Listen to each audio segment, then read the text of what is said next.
नमस्कार। आज हम लोग एक बहुत ही खास और महत्वपूर्ण विश्लेषण करने वाले हैं। हम रामायण की उस महान कथा को बिल्कुल एक नई नज़र से देखने वाले हैं। ये सिर्फ एक कहानी नहीं है, बल्कि 30 ऐसे पिवटल क्वेश्चंस की एक कह लीजिए सिनेमैटिक जर्नी है जो इस एपिक की बिल्कुल नींव है। तो बिना किसी देरी के इस अद्भुत सफर की शुरुआत करते हैं। तो इस पूरी कथा को हमने 4 मुख्य भागों में बांटा है। पहला, जन्म और वंशावली। दूसरा, महान वनवास। तीसरा, खोज और गठबंधन। और आखिरी, लंका का युद्ध। चलिए आगे बढ़ते हैं। हमारा पहला अध्याय है जन्म और वंशावली, यानी देवत्व और पवित्रता का आगमन। चलिए अब इन क्विज क्वेश्चंस पर ध्यान देते हैं। हमारा पहला प्रश्न, रामायण की मूल भाषा क्या थी? ऑप्शंस हैं ए संस्कृत, बी हिंदी, सी तमिल या डी अवधी। सही उत्तर है ऑप्शन ए संस्कृत। दूसरा सवाल, श्री राम का वंश कौन सा था? ए सूर्यवंश, बी नागवंश, सी चंद्रवंश या डी इक्ष्वाकु वंश। इसका आसान सा जवाब है डी इक्ष्वाकु वंश। तीसरा प्रश्न, श्री राम की माता का नाम? ए कैकेयी, बी मंदोदरी, सी कौशल्या या डी सुमित्रा। जवाब है सी कौशल्या। अब बढ़ते हैं सीता जी की तरफ। उनका जन्मस्थान कहाँ था? ए अयोध्या, बी मिथिला, सी काशी या डी लंका। सही जवाब है बी मिथिला। और इसी वजह से उनका एक और नाम भी है जो हमारे अगले प्रश्न का उत्तर है। सीता का अन्य नाम क्या है? ए जानकी, बी रुक्मिणी, सी लक्ष्मी या डी राधा। सही विकल्प है ए जानकी। और आखिरी सवाल इस सेक्शन का, राम को शिव धनुष तोड़ने की चुनौती किसने दी? ए परशुराम, बी रावण, सी राजा जनक या डी विश्वामित्र। इसे तो आप सब जानते ही होंगे। उत्तर है सी राजा जनक। ये बेसिक तथ्य पूरी कहानी की एक सॉलिड फाउंडेशन सेट करते हैं। अब आते हैं दूसरे अध्याय पर, महान वनवास। ये था अयोध्या का सबसे बड़ा टर्निंग पॉइंट। राजमहल की शांति अचानक जंगल के कठिन संघर्ष में बदल जाती है। पर ये हुआ कैसे? सवाल यही है, श्री राम को वनवास किसके कहने पर मिला था? ए कैकेयी, बी दशरथ, सी भरत या डी वशिष्ठ। सही जवाब है ए कैकेयी। सोचिए जरा, एक अकेले फैसले ने पूरे महाकाव्य की दिशा ही बदल कर रख दी। 14 साल, ये वनवास कोई छोटी मोटी सजा नहीं थी। 14 वर्षों तक एक राजकुमार का जंगल की कठिनाइयों में रहना सच में श्री राम के त्याग और कर्तव्य निष्ठा का सबसे बड़ा उदाहरण है।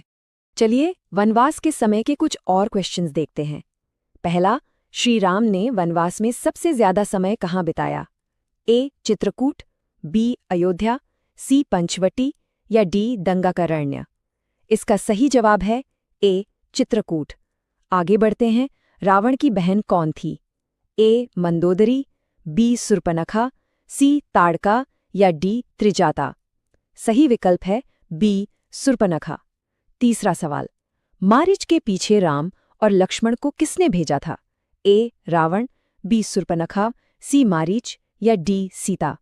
जवाब है डी सीता जी ने। लेकिन सीता हरण के समय राम और लक्ष्मण की अनुपस्थिति का असली कारण क्या था? ए भोजन लाना, बी शिकार करना, सी रावण की योजना या डी युद्ध। एग्जैक्टली सही जवाब है सी, ये पूरी तरह से रावण की एक योजना थी। पांचवा प्रश्न, और ये एक बहुत ही स्पेसिफिक डिटेल है, सीता हरण सप्ताह के किस दिन हुआ था? ए सोमवार, बी मंगलवार, सी शनिवार या डी रविवार। इसका जवाब है बी मंगलवार। और इस सेक्शन का आखिरी प्रश्न, रावण ने अपहरण के लिए किस वाहन का इस्तेमाल किया था? ए रथ, बी पुष्पक विमान, सी नाव या डी हाथी। सही उत्तर है बी पुष्पक विमान। यहां से कहानी में एक नई टेंशन शुरू हो जाती है। तो अब हम तीसरे अध्याय पर पहुंच गए हैं, खोज और गठबंधन। निराशा के बीच एक नई सेना का निर्माण। इस लंबे सफर में कुछ बहुत अहम मुलाकातें हुईं। पहला सवाल, शबरी किससे मिलती हैं? ए राम, बी लक्ष्मण, सी रावण या डी सीता। सही उत्तर है ए श्री राम से। ये निष्काम भक्ति का कितना सुंदर प्रमाण है ना? दूसरा प्रश्न, लंका पर चढ़ाई से पहले श्री राम ने किससे मित्रता की थी? ए सुग्रीव, बी हनुमान, सी विभीषण या डी रावण। जवाब है ए सुग्रीव से। तीसरा सवाल, हनुमान जी सीता माता से कहाँ मिले थे? ए अयोध्या, बी पंचवटी, सी अशोक वाटिका या डी किष्किंधा? सही विकल्प है सी अशोक वाटिका में। और चौथा प्रश्न जो आमतौर पर क्विज़ेस में जरूर आता है, अशोक वाटिका में सीता जी की रखवाली कौन करता था? ए रावण, बी मेघनाद, सी त्रिजटा या डी कुंभकर्ण? सही उत्तर है सी त्रिजटा। यही वो गठबंधन थे जिन्होंने आगे चलकर इतिहास रचा। अब देखिए, लंका तक पहुंचने के लिए समुद्र पार करना बहुत जरूरी था और इसके लिए श्री राम ने 3 दिन तक तपस्या की थी। 3 दिन! ये साफ दर्शाता है कि शस्त्र उठाने से पहले धैर्य और शांति का मार्ग अपनाना कितना महत्वपूर्ण है। लेकिन जब समुद्र ने रास्ता नहीं दिया तो शुरुआत हुई एक चमत्कारिक निर्माण की। हमारा अगला प्रश्न यही है, समुद्र पर पुल किसने बनवाया था? ए विभीषण, बी लक्ष्मण, सी राम या डी नल और नील? सही उत्तर है डी नल और नील। ये पुल उस जमाने की एक अद्भुत इंजीनियरिंग थी। दूसरा प्रश्न, श्री राम की सेना किस चीज से बनी थी? ए देवताओं से, बी राक्षसों से, सी मनुष्यों से या डी वानरों से? इसे तो पूरी दुनिया जानती है। जवाब है डी वानरों से। उनकी इस अटूट ताकत और समर्पण की वजह से ही जीत मुमकिन हो पाई। और इस तरह हम आते हैं अपने आखिरी और सबसे रोमांचक अध्याय पर, लंका का युद्ध, धर्म और अधर्म के बीच आखिरी मुकाबला। इस महासंग्राम को समझने के लिए इन सवालों को देखते हैं। पहला, रावण का कौन सा भाई राम से मिल गया था? ए कुंभकर्ण, बी विभीषण, सी मारीच या डी शूर्पणखा? सही जवाब है बी विभीषण। दूसरा, रावण के पुत्र का क्या नाम था? ए विभीषण, बी मेघनाद इंद्रजीत, सी कुंभकर्ण या डी अंगद? सही विकल्प है बी मेघनाद, जिसे इंद्रजित भी कहा जाता था। और तीसरा सवाल जो शायद इस एपिक का सबसे बड़ा लेसन है, रावण की सबसे बड़ी कमजोरी क्या थी? ए क्रोध, बी अहंकार, सी लोभ या डी माया? जवाब है बी उसका अहंकार। इतना ज्ञानी होने के बावजूद उसका पतन उसके अहंकार की वजह से ही हुआ। और फिर आता है इस कथा का सबसे बड़ा क्लाइमैक्स। प्रश्न है, श्री राम ने रावण का वध किस अस्त्र से किया था? ऑप्शंस है ए त्रिशूल, बी चक्र, सी अग्निबाण या डी ब्रह्मास्त्र? सही उत्तर है डी ब्रह्मास्त्र। इस एक प्रहार ने आखिरकार अहंकार का हमेशा के लिए अंत कर दिया। युद्ध जरूर खत्म हो गया था, पर कहानी यहीं रुकती नहीं है।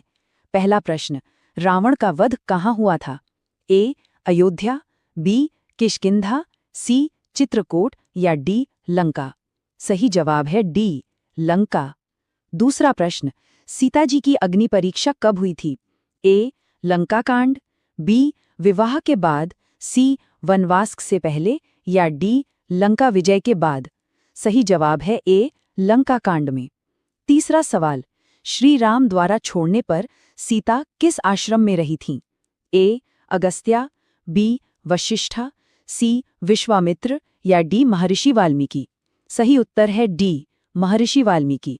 और इसी से जुड़ा आखिरी सवाल, वनवास के बाद सीता को किस वन में भेजा गया था? ए चित्रकूट, बी वाल्मीकि आश्रम, सी दंडकारण्य या डी पंचवटी? जवाब वही है बी वाल्मीकि आश्रम। यह तथ्य हमें बताते हैं कि युद्ध के बाद का समय भी कितना कॉम्प्लेक्स था। पर इन सब उतार चढ़ाव के बाद एक नए युग की शुरुआत हुई, 11,000।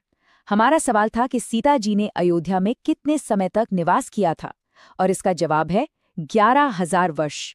मिथोलॉजिकल स्टोरीज में ये संख्या दर्शाती है कि राम राज्य की स्थापना के बाद शांति, न्याय और समृद्धि का कितना लंबा दौर चला।